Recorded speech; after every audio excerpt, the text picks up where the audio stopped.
Turn your mainstream photos into retro coolness. This Photoshop tutorial will show you how to apply a retro photo effect using professional, non-destructive editing techniques. To follow this tutorial, you'll need Photoshop CS3 or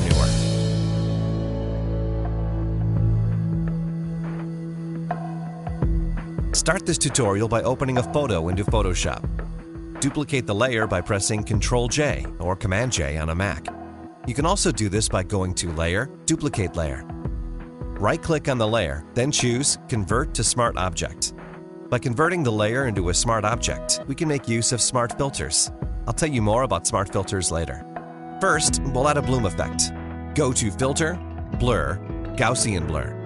Leave the settings as is and just click OK. We'll edit these settings later. If you look in your Layers palette, you'll see that Photoshop created smart filters for you. Smart filters are basically the non-destructive version of filters, which means you change the filter settings anytime you like. You also have blending options for your filter. In the Layers palette, double-click on the Blending Options button. Change the blending mode to Screen, then click OK. Now, double-click on the Gaussian Blur filter to bring up the settings for the filter. Adjust the settings to your liking, then click OK. You just created the bloom effect. Unfortunately, it looks a little fake, so we're going to adjust the blending options for it. Right-click on the layer, then choose Blending Options. In the Blend If area, drag the black input slider towards the right. As you drag the slider, you'll notice that there is a number changing.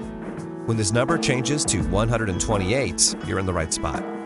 Now, hold down the Alt key on your keyboard, then drag the right half of the black input slider all the way to the very right. You'll notice that it detaches from the left half, and the blending becomes smoother as you drag it towards the right. Click OK, and here's what the image looks like so far. Next, we're going to add a black and white adjustment layer. In the Layers palette, click on the New Adjustment Layer button, then choose Black and White. Change the blending mode of this layer to Overlay. In the Adjustment palette, change the settings as you like. If you don't see this palette, go to Window, Adjustments to bring it up. If you click on this button here, you can directly select a point in the image that you want to adjust. So let's say we want to make this guy's face brighter. Just click, then drag to the right.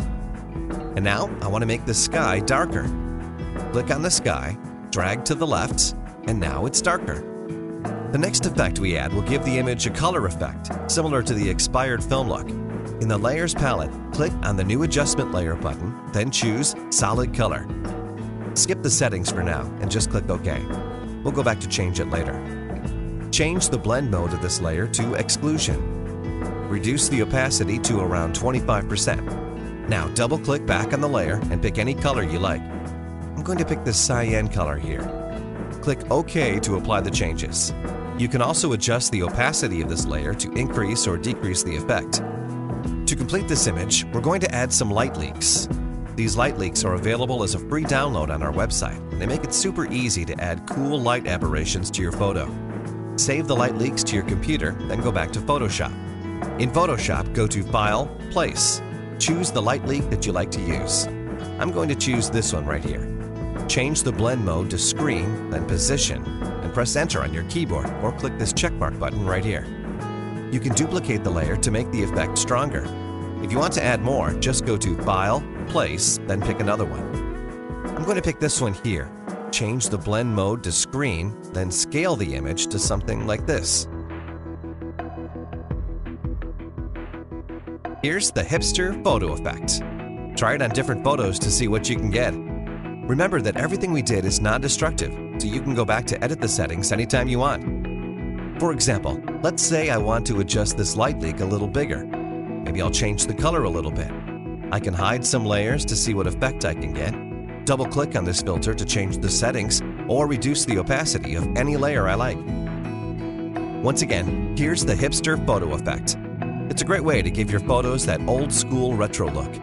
I like to use this effect on my Facebook pics to make them look more social than they really are. Give it a try and let us know if it works.